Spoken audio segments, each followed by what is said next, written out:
तो आचार्य जी एक बात और है, मैंने कहीं पढ़ा था कि जैसे भी जिस व्यक्ति की मृत्यु हो जाती है, उसके परिजनों को उसके सामने बैठकर, मतलब मैं सर जिसकी मृत्यु हो गई है उसके सामने बैठकर कभी रोना नहीं चाहिए।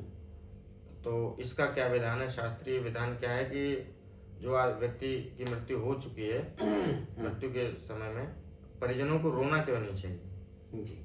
तो इसका शास्त्रों में कोई प्रमाण, गर्भ पुराण में दिया हुआ है तो आप बताइए हमारे लिए। बिल्कुल बिल्कुल, बहुत सुंदर आचार्य जी ने बड़ा ही महत्वपूर्ण प्रश्न किया है।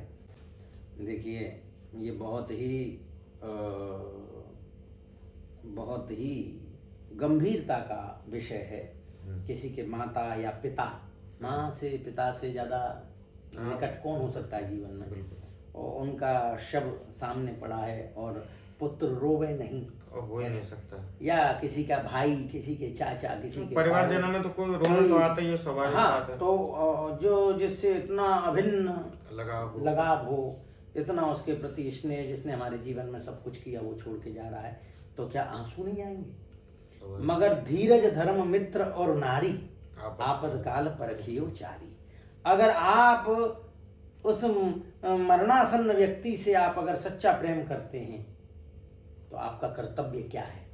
फूट फूट करके, रो करके, और उसकी आत्मा को शांति नहीं मिलेगी। क्योंकि मरण, जैसे व्यक्ति की मृत्यु होती है तुरंत तो आत्मा चली नहीं जाती है, आत्मा वहीं उस शव के पास ही रहती है, शव के पास। तो उस समय अगर जो हम ज़्यादा रोने का इसलिए निषेध, मतलब मेरे को जो समझ आता है लॉजिक भी है कि जैसे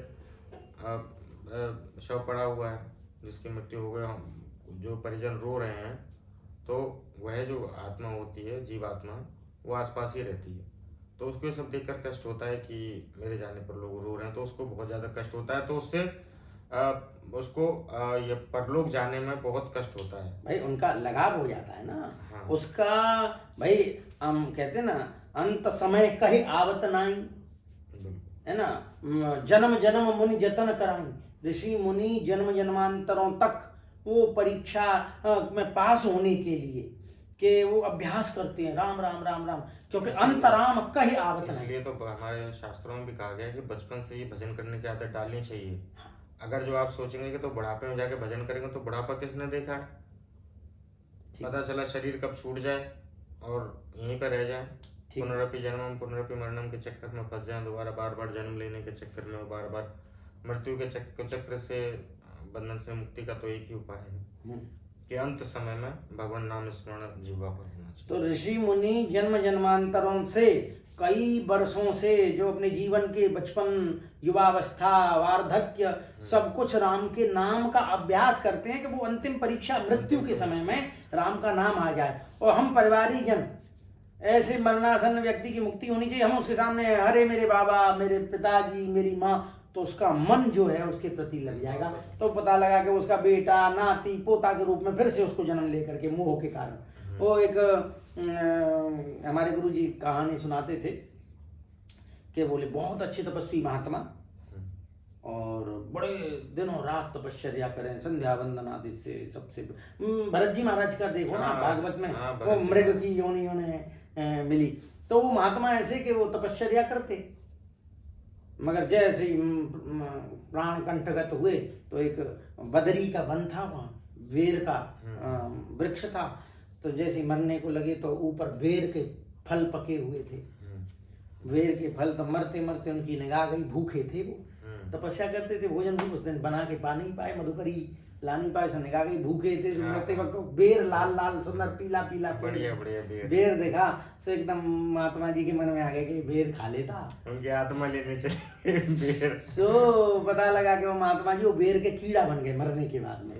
ऐसा जो है संतों ने बताया कि इनकी भी मुक्ति नहीं हुई, वो बेर में जो है वो कीड़ा बन गए, बेर का कीड़ा।